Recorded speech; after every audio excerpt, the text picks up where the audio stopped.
Alright, so we got our coyote meat in here with some beef bouillon, and we're just going to let that kind of slow simmer here for a little while in the Dutch oven. Now you see we got some bigger pieces of wood back behind those Kephart style fire irons there that our Dutch oven sitting on top of, and we just got coals underneath the Dutch oven. So as that stuff burns, those bigger chunks, we'll be able to rake coals underneath that Dutch oven to control the heat that we want. Alright, let's take a look at this coyote meat. It's been about 30 minutes here. Oh yeah, look at that, man, oh man. Now we want to keep that broth in there, but we want to boil that for a little while. We're going to leave it for about another 10-15 minutes. Then we're going to add our taters. Alright, now we're going to come in here. We're going to add some potatoes in here. And we're going to mix that up real well.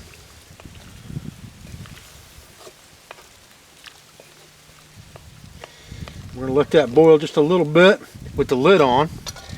Then we're going to take the lid off for a little bit and let it reduce.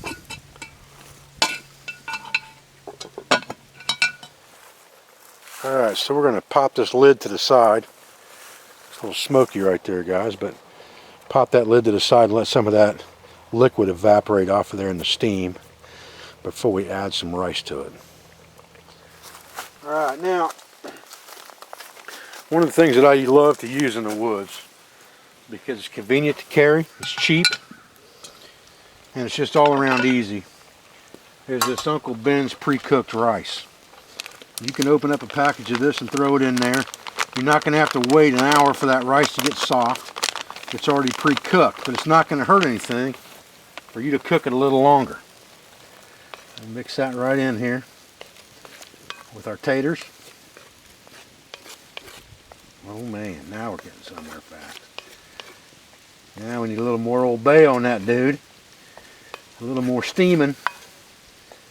And we're really going to have something. And this is just a butter and garlic flavor on this.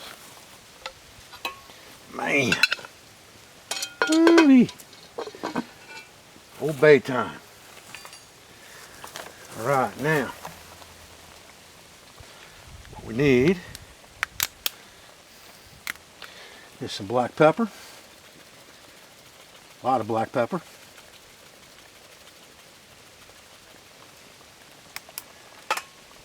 And some Old Bay.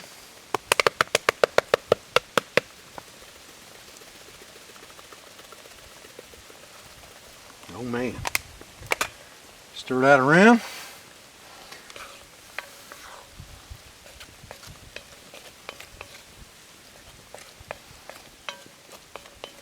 That dude needs about another 15-20 minutes.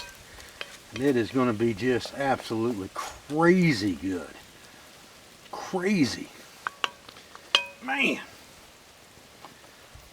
I can't hardly stand it myself.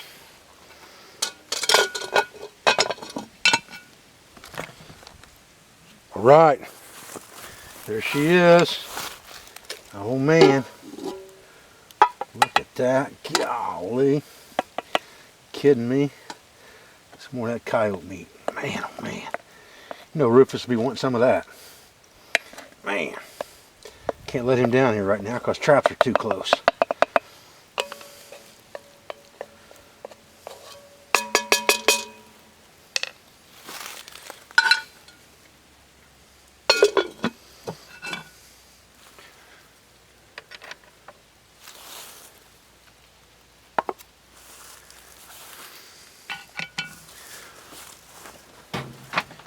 Man, you can't tell me there's anything better than watching the trappers camp in the wall tent.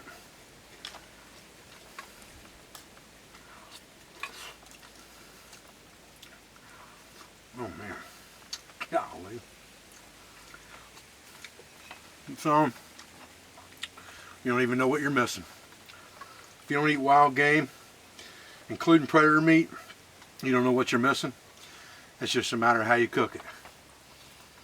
Man. That's what that is. But, okay. Oh man. I'm telling you, this coyote meat is fantastic. Man.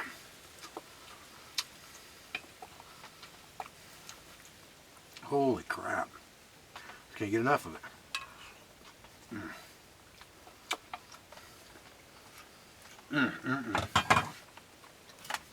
Good drink at that. Oh man. Woo-wee. Golly. Well, folks, I got to tell you, I appreciate you joining me for this quick video on just cooking up some coyote meat for lunch here.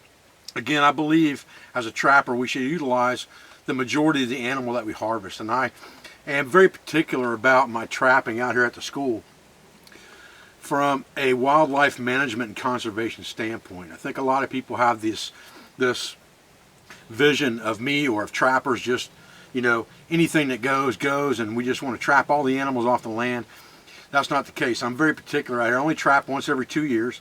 I only run about 20 to 24 traps in the beginning, and then I cut that back.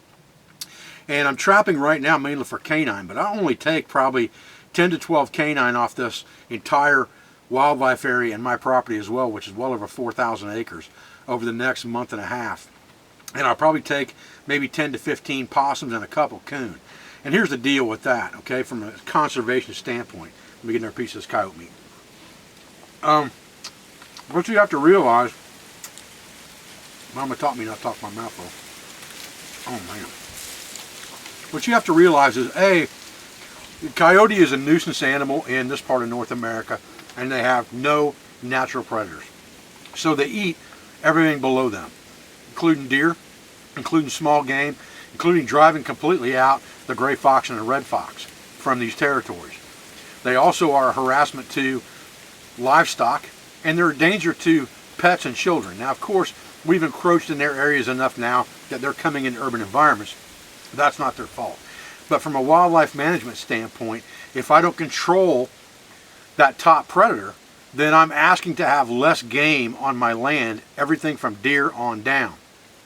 When it comes to possum come into heat or come into breeding or are ready to breed every 14 days. And their gestation period is very short, and they have large litters. So they're a very prolific animal in eastern woodlands, and one of their favorite foods is turkey eggs, and they're very hard on the American turkey population. So controlling that animal is very important as well. And again, I don't take that many of them, but I try to eat everything that I harvest, or at least eat a part of everything I harvest. Obviously, I'm not eating this whole coyote, but I'm eating a good majority of the back end meat off of it, and I think that's important. I'll take the hide and I'll use it probably to trade or give away to someone who's making a project with leather or wants to try to tan their first hide. I'll scrape it, I'll stretch it, and I'll dry it, and I'll send it to someone who wants it, and just have them pay the shipping. So I'm not in this for the money. I'm in it for the practice, because you can't own a skill without practicing that skill. And trapping is a skill that you are going to need in a long-term self-reliance scenario. Do not kid yourself and think that you can hunt and supply yourself with food, because hunting alone will not supply you with enough food over the long term, especially if you have a family. You're going to need to learn to trap. Learning to trap ethically, humanely, and obeying the laws and understanding what traps you can use for what animals and how to manage that correctly is what's important. I appreciate you guys joining for this video. I appreciate your views. I appreciate those of you who do support me and my school and my family. We appreciate the support for our business, for all of our sponsors, instructors, affiliates, and friends. And I'll be back with another video as soon as I can, guys. Thanks. Oh, man. Golly. Man. That is some of the best food on the planet right there, bar none. Golly.